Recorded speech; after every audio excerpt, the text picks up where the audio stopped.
Everyone, welcome to my YouTube channel. Last की video में मैंने आपके साथ डिस्कस किया था रिलेशन क्या होता है। आज की वीडियो में मैं आपके साथ स्टार्ट कर रही हूँ टाइप्स ऑफ रिलेशन के बारे में। ये टॉपिक आपके पेपर पॉइंट ऑफ व्यू से काफ़ी इंपॉर्टेंट है। इधर से हमें क्वेश्चन जरूर देखने को मिलते हैं। डेफिनेशन बेस्ड भी क्वेश्चन पूछ सकता है और इनसे रिलेटेड क्वेश्चन हमें जरूर देखने को मिलेंगे 1 मार्क्स में भी, और जो हमारे पास 4 मार्क्स के क्वेश्चन आते हैं वहाँ पर भी। तो देखिए, बिना देरी किए हुए हम वीडियो को स्टार्ट करते हैं। अगर आपको मेरी वीडियो अच्छी लगती है तो प्लीज़ मेरे चैनल को सब्सक्राइब करें, वीडियो को लाइक करें। Thank you. सी फर्स्ट हमारे पास आता है टाइप्स ऑफ रिलेशन में आइडेंटिटी रिलेशन। कि आइडेंटिटी रिलेशन क्या होता है, तो ध्यान से समझना। हम आइडेंटिटी रिलेशन को यहाँ पर डिस्कस करने वाले हैं। एक रिलेशन अगर आपके पास एक रिलेशन आर डिफाइन करके दिया गया है ऑन सेट ए पर, ऑन सेट ए पर आपने डिफाइन करके दिया है। अगर देखो, मैंने आपके साथ डिस्कस किया था कि अगर हमारे पास ऐसा लिख रखा हो रिलेशन ए से बी पे डिफाइन हो। लास्ट वीडियो में मैंने आपसे बात की थी कि अगर रिलेशन अगर मेरा सेट ए से और दूसरा सेट मान लीजिए बी पर डिफाइन है, तो जो भी आर होगा वो बेसिकली ए क्रॉस बी का सबसेट होगा। अगर आपको ऐसा लिख के दे दिया जाए कि रिलेशन एक सेट ए पे डिफाइन है, तो इसका मतलब होगा कि इस केस में जो कोडोमेन होगी और जो डोमेन होगी, उस केस में दोनों के दोनों सेट ए ही होंगे। ठीक है, तो अब हम बात करते हैं आइडेंटिटी रिलेशन की। तो R on a set A, मतलब ए से ए पे डिफाइन है। इसका मतलब क्या है, आर है वो आपका ए से ए पे डिफाइन है। इस रिलेशन को आप क्या कहोगे, this relation is called identity relation. इसे आप आइडेंटिटी रिलेशन बोलोगे। कब बोलोगे, जब आपके पास आपको ऐसा दिखे कि ए का हर एलिमेंट सिर्फ और सिर्फ ए के साथ ही पेयर कर रहा है। ए का हर एलिमेंट सिर्फ ए के साथ ही जाकर मिल रहा है। मैंने आपके साथ डिस्कस किया था। इसको ऐसे समझिए, मान लीजिए कि आपने एक सेट ले लिया है ए, जिसके अंदर एलिमेंट है ए बी सी। आपने ये सेट ले लिया और आपने कोई एक रिलेशन बनाया। रिलेशन में आपने इस तरीके से बनाया कि रिलेशन में एलिमेंट आया आपके पास, ए के साथ हो गया, बी के साथ हो गया और सी के साथ हो गया। आपने क्या पाया कि ए जो पहली पोजीशन पे है वही दूसरी पोजीशन पे है। जो यहाँ पर भी दूसरा एलिमेंट है उसमें पहली और दूसरी पोजीशन पे एलिमेंट सेम है। अगले में भी ऐसा ही देखने को मिल रहा है। तो ये मेरे पास क्या हो जाएगा, आइडेंटिटी रिलेशन। मतलब क्या कि जितने भी सेट ए के अंदर एलिमेंट हैं, जितने भी सेट ए के अंदर एलिमेंट है, each element of set A is related to itself only। अगर आप किसी रिलेशन को आइडेंटिटी रिलेशन कह रहे हैं तो आपको ये ध्यान रखना होगा, सेट ए में जितने भी एलिमेंट है, चाहे उसके अंदर 10 एलिमेंट है चाहे उसके अंदर 20 एलिमेंट है, हर सेट खुद के साथ ही रिलेट होगा। खुद के साथ रिलेट होने का मतलब है, क्योंकि हमें पता है रिलेशन में हमेशा हमें पेयर की तरह में एलिमेंट मिलते हैं। तो रिलेट होना मतलब जब आप उसमें पेयर लिखोगे तो पहला एलिमेंट और दूसरा एलिमेंट हमेशा सेम होगा। इस तरीके से आई थिंक कि आपको क्लियर हो गया होगा कि आइडेंटिटी रिलेशन क्या होता है। नाउ अब हम दूसरा बढ़ते हैं दूसरे रिलेशन की तरफ, that is called universal relation. Second मेरे पास क्या आ रहा है यहाँ पर, यूनिवर्सल रिलेशन की तरफ हम बढ़ रहे हैं। कि यूनिवर्सल रिलेशन बेसिकली होता क्या है। किसी भी रिलेशन को आप कहोगे कि वो यूनिवर्सल रिलेशन होगा अगर, मतलब जिस सेट के ऊपर आप डिफाइन करके दे रहे हो ना, जैसे एक रिलेशन आपने ए पर डिफाइन करके दिया, ए से ए के ऊपर डिफाइन करके दिया, तो यूनिवर्सल रिलेशन बनेगा R is equal to A cross ए।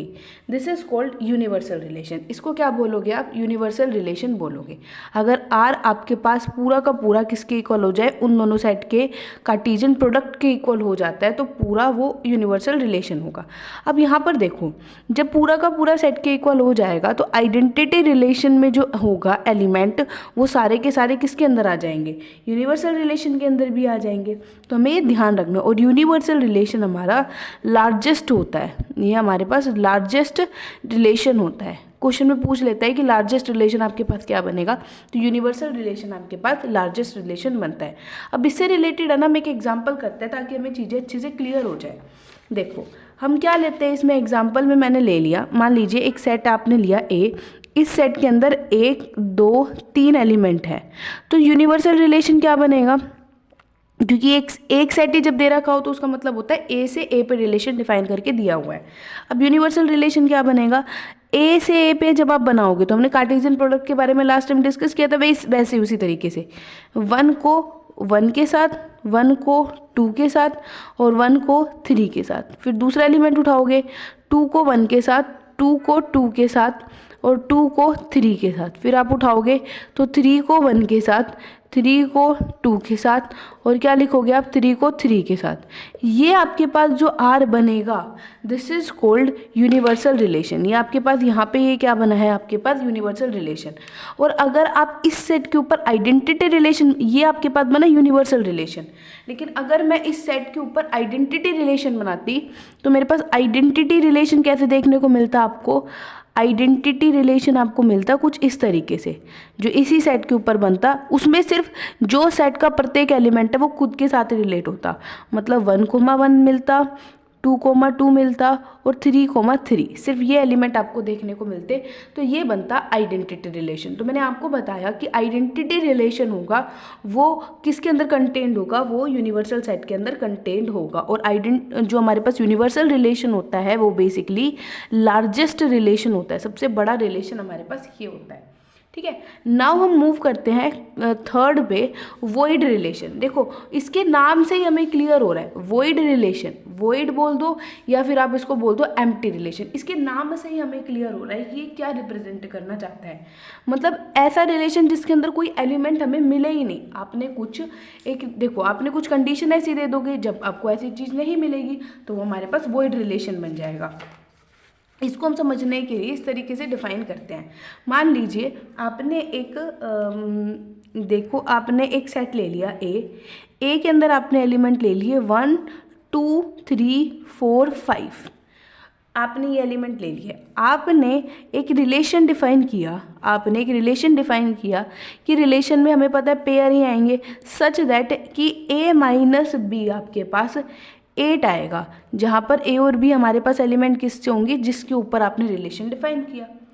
अब देखो इस आर में, अब आप कोई भी एलिमेंट ए बी हमारे पास ये आर में से है, आप इसमें से कोई भी एलिमेंट उठाओ दो, क्या आपको ऐसे 2 एलिमेंट मिलेंगे जिनको माइनस करने पे आपको 8 मिल जाए?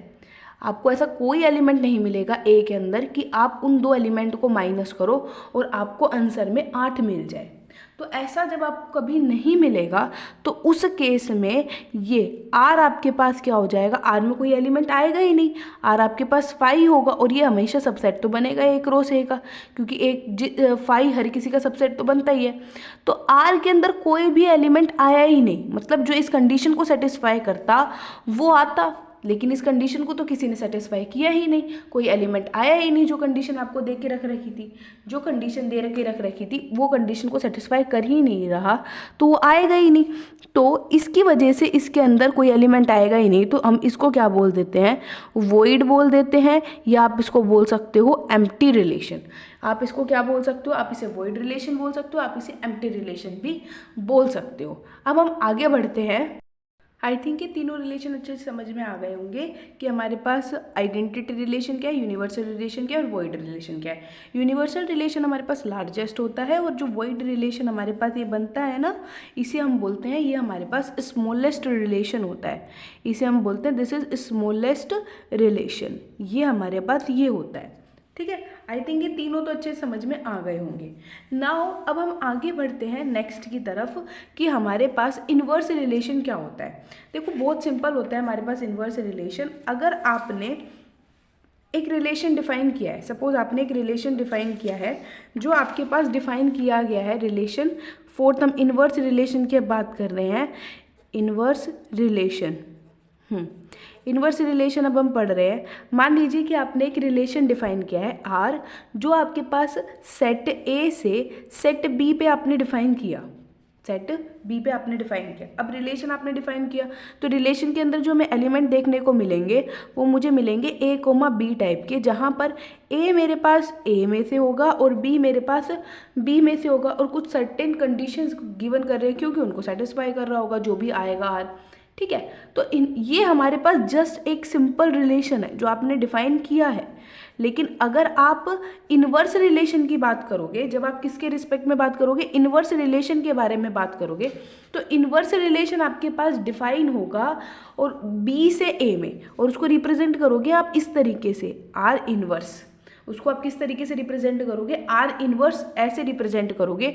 और ये सेट देखो, आर में आप यहाँ से यहाँ गए, इन्वर्स मतलब उल्टा आना, तो आप कहाँ से आओगे, बी से आप ए पे अपने पाथ को ट्रेस करोगे, तो बी से ए पे ये जो आपके पास रिलेशन डिफाइन होगा इसे वो बोलेगा आर इन्वर्स।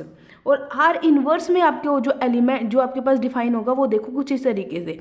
अब देखो यहाँ पर डोमेन क्या थी मेरी ए, और यहाँ पर हमारे पास कोडोमेन क्या थी बी, जब आप आर की बात कर रहे थे। तो हमारे पास इसलिए पहला एलिमेंट डोमेन में से आता है और दूसरा एलिमेंट कोडोमेन में से आता है, इसने आपने ए कोमा बी लिखा था। लेकिन जब आपने आर इन्वर्स की बात करी तो वो आपके पास डिफाइन हो रहा है बी से ए में। यहाँ पर आपके पास डोमेन क्या बन गई है बी, और यहाँ पर आपके पास कोडोमेन क्या बन गई है ए। तो इसीलिए यहाँ पर जो आपके पास एलिमेंट डिफाइन होंगे वो आपको डिफाइन होंगे बी कोमा ए टाइप के, सच दैट बी आपके पास होगा बी सेट में से और ए आपके पास होगा ए सेट में से। This is called R inverse. इसे आप क्या कहेंगे, इसे आप कहेंगे आर इन्वर्स कहेंगे। इससे रिलेटेड है ना हम एग्जाम्पल को और करते हैं ताकि अच्छे से क्लियर हो जाए। एग्जाम्पल को हम इस तरीके से समझ सकते हैं, मान लीजिए कोई भी हम एक रिलेशन लेके चल लेते हैं। मैंने एक आर रिलेशन ले लिया है जिसके अंदर एलिमेंट मेरे पास आ रहे हैं 1 2 3,4, और मैंने ले लिया है अगला 5,6। ये एलिमेंट आ रहे हैं मेरे पास आर के अंदर। तो अब मैंने अभी आपके साथ डिस्कस किया, ये रिलेशन मान लीजिए किसी सेट ए के ऊपर डिफाइन है, is a relation on set ए पे, जो कुछ कंडीशन को सेटिस्फाई कर रहा होगा और ए पे उसने डिफाइन किया होगा। तो जो आर इन्वर्स बनेगा, आर इन्वर्स में आपको कुछ नहीं करना है, आर इन्वर्स में क्या कर देना है, इनकी पोजीशन को चेंज कर देना है। मतलब यहाँ पर ये ए है, यहाँ पर ये बी है, ये दोनों आपस में क्या हो जाएंगे, इंटरचेंज हो जाएंगे। इंटरचेंज हो जाएंगे तो ये एलिमेंट आपके पास क्या बनेगा, पहला 2,1, और ये क्या बनेगा आपके पास 4,3, और ये क्या बनेगा आपके पास 6,5। ये आपके पास जो बना है this is called R inverse. R inverse में हमें क्या ध्यान रखना चाहिए, मैंने अभी आपके साथ जो डिस्कस किया कि जब जो हमारी डोमेन होती है आर की, जो हमारे पास आर की डोमेन होती है वो बेसिकली कोडोमेन बन जाती है। वो किसकी कोडोमेन बन जाती है, मेरे पास आर इन्वर्स की कोडोमेन बन जाती है।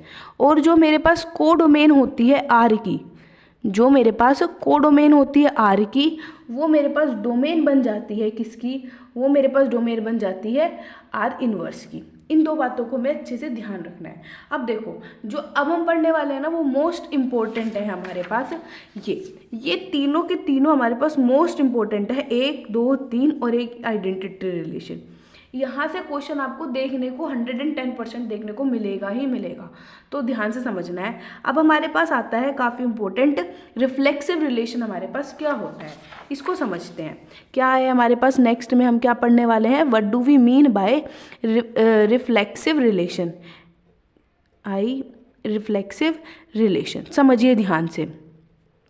रिफ्लेक्सिव रिलेशन क्या कहता है, रिफ्लेक्सिव रिलेशन क्या कहता है कि मान लीजिए कि आपने कोई एक रिलेशन डिफाइन किया है आर, और किस सेट के ऊपर डिफाइन किया है आपने, सेट ए पे आपने डिफाइन किया है, सेट ए पर आपने डिफाइन किया है। तो इस आर को आप कहोगे क्या, this is called reflexive relation. Reflexive relation अगर इस सेट का ईच एलिमेंट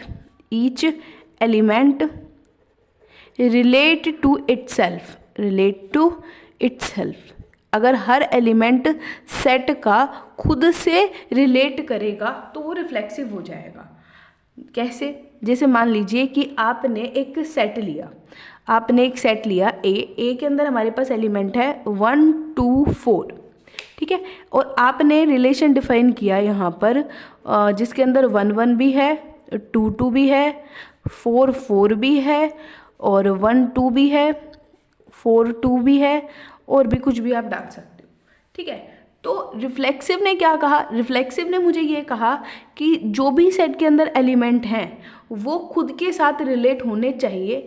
देखो इसने यहाँ पर ओनली नहीं लगाया, ओनली का मतलब जैसे आइडेंटिटी ने कहा था कि इससे ओनली मतलब खुद के साथ रिलेट होएगा, इसने कहा कि each element relate to itself, मतलब हर एलिमेंट खुद के साथ रिलेट करेगा।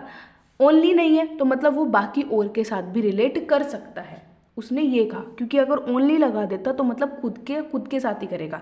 लेकिन रिफ्लेक्सिव ने कभी ये नहीं कहा कि ओनली, इसका मतलब कि वो एलिमेंट किसी और के साथ भी रिलेट कर सकता है। बस उसने ये कहा कि हर एलिमेंट खुद के साथ तो करे, बाकी और किसी के साथ कर लेगा तो मुझे कोई दिक्कत नहीं है। तो आपने यहाँ पर क्या देखा, आपने यहाँ पर देखा कि 1 उठाया आपने, सेट का एक एलिमेंट 1 1 के साथ रिलेट कर रहा है, यस पहली कंडीशन सही। 2 उठाया 2 2 के साथ रिलेट कर रहा है, सही है। 4 उठाया 4 4 के साथ कर रहा है, सही है। मेरे को जो कंडीशन चाहिए थी रिफ्लेक्सिव होने के लिए वो कंडीशन मेरे पास हो गई है। बाकी अगर किसी और एलिमेंट के साथ कर रहा है तो रिफ्लेक्सिव रिलेशन होने को कोई प्रॉब्लम नहीं है, ये कर सकता है, ठीक है। तो जो ये आपको रिलेशन दे रखा है ये रिलेशन मेरा रिफ्लेक्सिव बन जाएगा, यस ये मेरा रिफ्लेक्सिव रिलेशन है। अब क्वेश्चन ये आता है कि मैम क्या ये आइडेंटिटी रिलेशन है, क्या ये मेरे पास आइडेंटिटी रिलेशन है? तो ये आइडेंटिटी रिलेशन नहीं होगा, क्योंकि आइडेंटिटी रिलेशन ने कहा था कि जो भी सेट का एलिमेंट है वो सिर्फ मेरे साथ ही रिलेट करे, बाकी और किसी के साथ ना करे। लेकिन यहाँ तो 1 1 के साथ भी कर रहा है और 1 2 के साथ भी कर रहा है, इसीलिए ये आइडेंटिटी रिलेशन नहीं है, इसीलिए ये आइडेंटिटी रिलेशन नहीं है। यहाँ से हमें कुछ इंपॉर्टेंट चीज़ें समझने को मिलती है, ध्यान से देखना। क्या देखने को मिला, अगर मान लीजिए ये एक रिलेशन मैंने बनाया, इसी सेट पे मैं कोई दूसरा रिलेशन बना देती हूँ जिसके अंदर एलिमेंट है 1 1 और 2 2 और ये क्या है मेरे पास 4 4। अब आपके पास क्वेश्चन मैं पूछती हूँ, क्या ये रिलेशन मेरे पास रिफ्लेक्सिव रिलेशन है, रिफ्लेक्सिव है? क्या ये रिलेशन रिफ्लेक्सिव है? यस, क्योंकि जो भी सेट के अंदर एलिमेंट है वो खुद के साथ रिलेट कर रहा है। 1 1 के साथ कर रहा है, 2 2 के साथ कर रहा है, 4 4 के साथ कर रहा है, ये रिफ्लेक्सिव है। अगला क्वेश्चन मैं आपसे पूछती हूँ, क्या ये रिलेशन मेरे पास आइडेंटिटी रिलेशन है? यस, ये आइडेंटिटी रिलेशन भी है, क्योंकि आइडेंटिटी रिलेशन बोलता है कि जो भी सेट का एलिमेंट होगा वो सिर्फ और सिर्फ खुद के साथ ही करेगा, बाकी और किसी के साथ नहीं करेगा। तभी तो R1 में दिक्कत आई थी। R1 आइडेंटिटी क्यों नहीं बना था? R1 आइडेंटिटी इसलिए नहीं बना था क्योंकि हर एलिमेंट खुद के साथ तो रिलेट कर रहा था, लेकिन वो एलिमेंट बाकियों के साथ भी पेयर कर रहा था, जिसकी वजह से वो आइडेंटिटी नहीं बना था। लेकिन यहाँ तो हर एलिमेंट सिर्फ खुद के साथ कर रहा है, इसलिए ये रिलेशन मेरे पास आइडेंटिटी बन जाएगा। तो यहाँ से एक रिजल्ट आता है हमारे पास, इम्पोर्टेंट रिजल्ट है। क्या रिजल्ट है हमारे पास, हम ध्यान से समझते हैं कि हमारे पास जो आइडेंटिटी रिलेशन है, आइडेंटिटी रिलेशन जो मेरे पास बनता है, identity relation is an reflexive relation. Identity relation आपके पास क्या बन जाएगा? रिफ्लेक्सिव रिलेशन बन जाएगा। लेकिन reflexive relation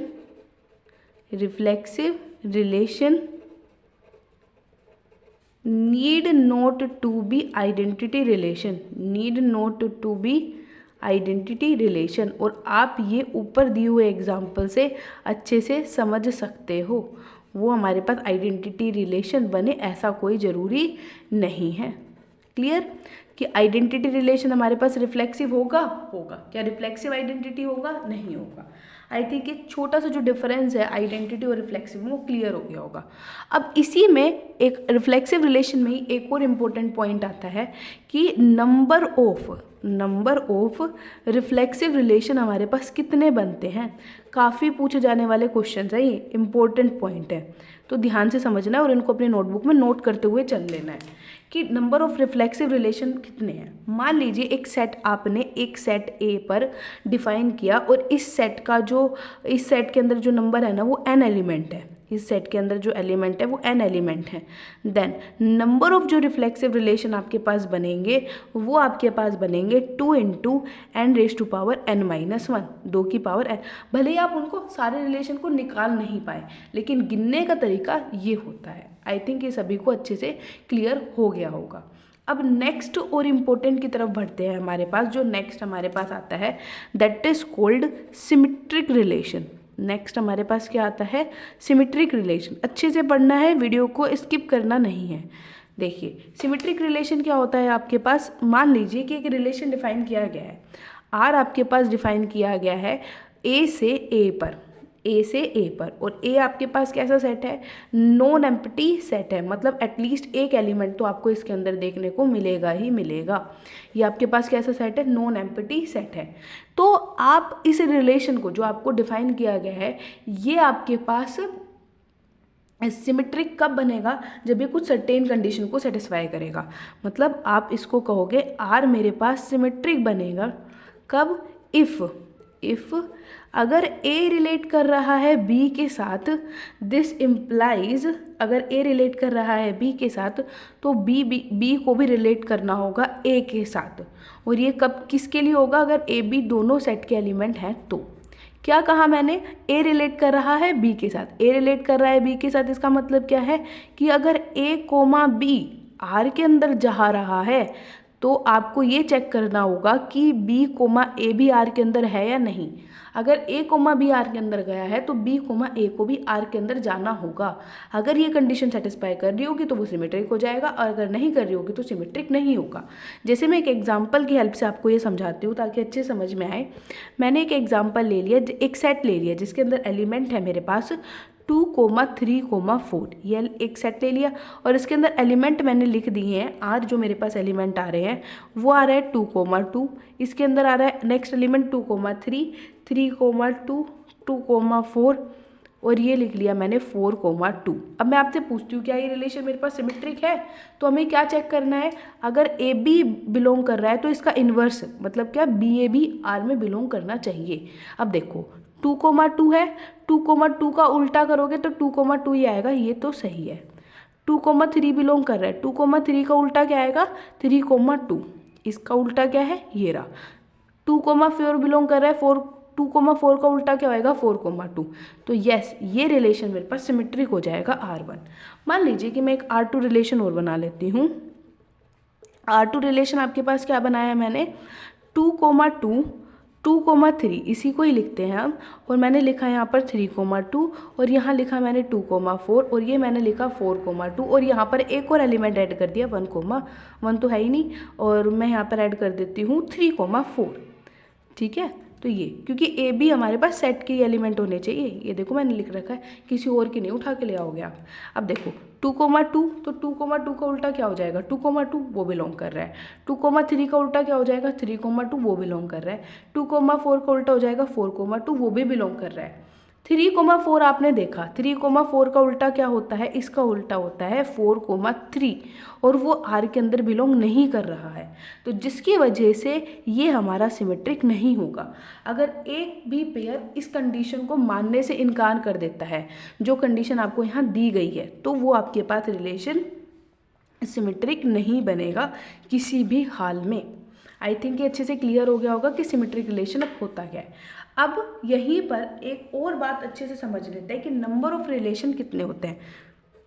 number of symmetric relation हमारे पास कितने होते हैं, नंबर ऑफ सिमेट्रिक रिलेशन की मैं आपसे बात कर रही हूँ।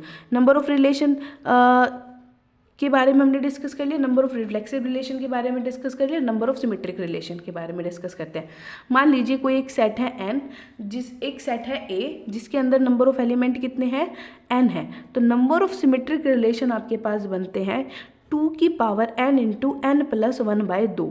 This is the number of symmetric relation. ये नंबर ऑफ सिमेट्रिक रिलेशन आपको देखने को मिलते हैं एक सेट n पे जिसकी कार्डिनैलिटी है ये। आई थिंक ये अच्छे से समझ में आ गया। देखो ये बहुत इंपॉर्टेंट है, इसको अगर समझ नहीं आता तो वीडियो को पॉज करो, एक बार दोबारा देखो, और जैसे मैं लिखवा रही हूँ उसको अपनी कॉपी में नोट डाउन करते चलो अपनी लैंग्वेज में, ताकि चीज़ें और अच्छे से क्लियर हो जाएंगी। रिफ्लेक्सिव रिलेशन हमने पढ़ लिया, सिमेट्रिक रिलेशन पढ़ लिया। नेक्स्ट हम पढ़ते हैं दैट इज ट्रांजिटिव रिलेशन। तो ध्यान से समझते हैं कि क्या होता है हमारे पास ट्रांजिटिव रिलेशन। मोस्ट इंपॉर्टेंट है ये तीनों के तीनों ट्रांजिटिव रिलेशन, और इजी भी हैं, समझ में भी आ जाएंगे, अच्छे समझना है बस हमें। ठीक है, तो समझिए क्या कहता है ट्रांजिटिव रिलेशन। ट्रांजिटिव रिलेशन में हमें क्या पढ़ना है, क्या कहता है ये समझते हैं। हाँ, मान लीजिए कि वही उसी तरीके से एक रिलेशन आपके पास डिफाइन किया गया है। रिलेशन मान लीजिए आर है जो सेट ए के ऊपर डिफाइन किया गया है, और ये सेट आपके पास कैसा है, ये सेट आपके पास नॉन एम्प्टी। कल मैंने आपके साथ डिस्कस किया था रिलेशन हमेशा नॉन एम्प्टी सेट के ऊपर ही आप डिफाइन करोगे, ठीक है। तो ये रिलेशन आपके पास ट्रांजिटिव होगा। ये रिलेशन को आप क्या कहोगे, this relation is called transitive. कब कहोगे, अगर आपको ऐसा देखने को मिले, अगर ए बी आर में बिलोंग कर रहा है, बी कोमा सी आर में बिलोंग कर रहा है, this implies A comma C को भी आर के अंदर बिलोंग करना होगा। वेयर ए बी सी, ये जिस सेट पे रिलेशन डिफाइन किया होगा वहाँ से आ रहे होंगे। मैंने आपके साथ क्या डिस्कस किया कि अगर आपको देखा ए बी आर में बिलोंग कर रहा है, बी सी आर में बिलोंग कर रहा है, तो आप देखोगे कि ए कोमा सी को भी आर के अंदर बिलोंग करना होगा। ऐसा पेयर आपको दिखना चाहिए। अगर ऐसा नहीं दिख रहा है तो वो रिलेशन आपके पास ट्रांजिटिव रिलेशन नहीं बनेगा। देखो इसका एक एग्जाम्पल करते हैं ताकि ये हमें बहुत अच्छे से क्लियर हो जाए। इसको एग्जाम्पल को समझते हैं। मान लीजिए कि आपने एक सेट लिया ए, सिंपल सा जो मैं हमेशा लेके चल रही हूँ 1 2 3 4, ये आपने लिया और इसके ऊपर मैंने एक रिलेशन डिफाइन किया। ये आपने देखा 1 1 2 3 और 3,4 2,4। क्वेश्चन करने से पहले मैं आपको एक और चीज़ समझाती हूँ। यहाँ पर ये समझिए, ये कंडीशन पहले होल्ड होनी चाहिए, तब इस कंडीशन को चेक करना है। ऐसा नहीं कि आपको ऐसे पेयर मिले ही नहीं, बेफालतू में से चेक करने में लग रहे हो। नहीं, आपको देखना होगा कि आपको पहले ऐसे पेयर मिले, किस तरीके के पेयर कि ए बी आर में जा रहा है, बी सी आर में जा रहा है, देन आप चेक करो कि ए कोमा सी आर में जा रहा है या नहीं, ठीक है। पहले इस चीज़ को देखना है। जैसे इस क्वेश्चन में देखिए 1,1 जा रहा है। अब कोई ऐसा पेयर है जो देखो ऐसे समझ सकते हो ए कोमा बी, तो दूसरा पेयर ऐसा देखो जो बी से ही स्टार्ट हो रहा हो, बी कोमा सी। तब देखो कि ये दोनों पेयर क्या, इसका पहला और जो दूसरा पेयर था ना उसका सेकंड एलिमेंट मिल रहा है या नहीं। अब देखो 1 1 जा रहा है, क्या 1 से स्टार्ट होने वाला कोई दूसरा पेयर है? नहीं, वो तो इस कंडीशन को सेटिस्फाई नहीं कर रहा, तो इसलिए ये वैसे ही ट्रू हो जाएगा क्योंकि वो इसको ब्रेक नहीं कर रहा। 2,3 जा रहा है, देखो ये रहा 2,3 आपके पास आर के अंदर जा रहा है। तो आप इसको समझने के लिए ऐसे समझ सकते हो, ये किसका काम कर रहा है, ए का, और ये किसका काम कर रहा है, बी का। अब आपको दूसरा पेयर देखना है जो 3 से ही स्टार्ट हो रहा हो, है क्या? हाँ, ये रहा 3,4, ये आर में जा रहा है। ये किसका काम कर रहा है अगेन, बी का, और ये किसका काम कर रहा है, सी का। तो हाँ, मुझे ऐसा पेयर मिल गया जो इस कंडीशन को सेटिस्फाई कर रहा है। तो अगर ये ट्रांजिटिव बनना है तो मुझे क्या देखना होगा, ए और सी, मतलब ए का काम क्या कर रहा है 2 और सी का काम क्या कर रहा है 4। मुझे देखना होगा कि 2,4 इसमें बिलोंग कर रहा है या नहीं कर रहा। तो आपने पाया यस 2,4 आर में बिलोंग कर रहा है, तो यस ये मेरे पास क्या हो जाएगा, ट्रांजिटिव रिलेशन हो जाएगा, ठीक है। जैसे अगर मान लीजिए कि मैं कोई और दूसरा रिलेशन ले लेती इसी के ऊपर, मान लीजिए मैंने R2 ले लिया उसका नाम, और मैंने ले लिया 1 1, और यहाँ पर लिखा मैंने 1 2, और ये आपने लिखा 2 3, और ये मैंने लिखा 1 4, ठीक है। अब देखो पहले तो पेयर देखो, इसके लिए तो ये कंडीशन फॉलो नहीं होगी क्योंकि अगला, हाँ यहाँ हो सकती है। ये आपने देखा 1 1 और फिर आपने देखा 1 2, ये 1 1 है 1 2 है, तो अब 1 2 बिलोंग करना चाहिए, यस बिलोंग कर रहा है, ठीक है। अब आपने एलिमेंट उठाया 1,2, यार में बिलोंग कर रहा है, यस। ये क्या कहलाएगा मेरे पास ए, और ये क्या कहलाएगा मेरे पास बी। ए भी आर में बिलोंग कर रहा है। फिर आपको देखना है 2 से स्टार्ट होने वाला कोई एलिमेंट है इसके अंदर, यस ये रहा। फिर आपने देखा 2,3, ये मेरे पास आर में बिलोंग कर रहा है, ये मेरे पास आर में बिलोंग कर रहा है। ये किसका काम करेगा, बी का, और ये किसका काम करेगा, सी का, ठीक है। तो अगर इसे ट्रांजिटिव बनना था तो मुझे क्या देखना चाहिए था कि 1,3 आर में बिलोंग करना चाहिए। क्या 1,3 आपको यहाँ दिख रहा है, ये बिलोंग नहीं कर रहा है, तो ये क्या हो जाएगा, नॉट ट्रांजिटिव। ये रिलेशन मेरे पास ट्रांजिटिव नहीं होगा। आई थिंक अच्छे से समझ में आ गया होगा कि कब ट्रांजिटिव होता है और कब ट्रांजिटिव नहीं होता। यूनिवर्स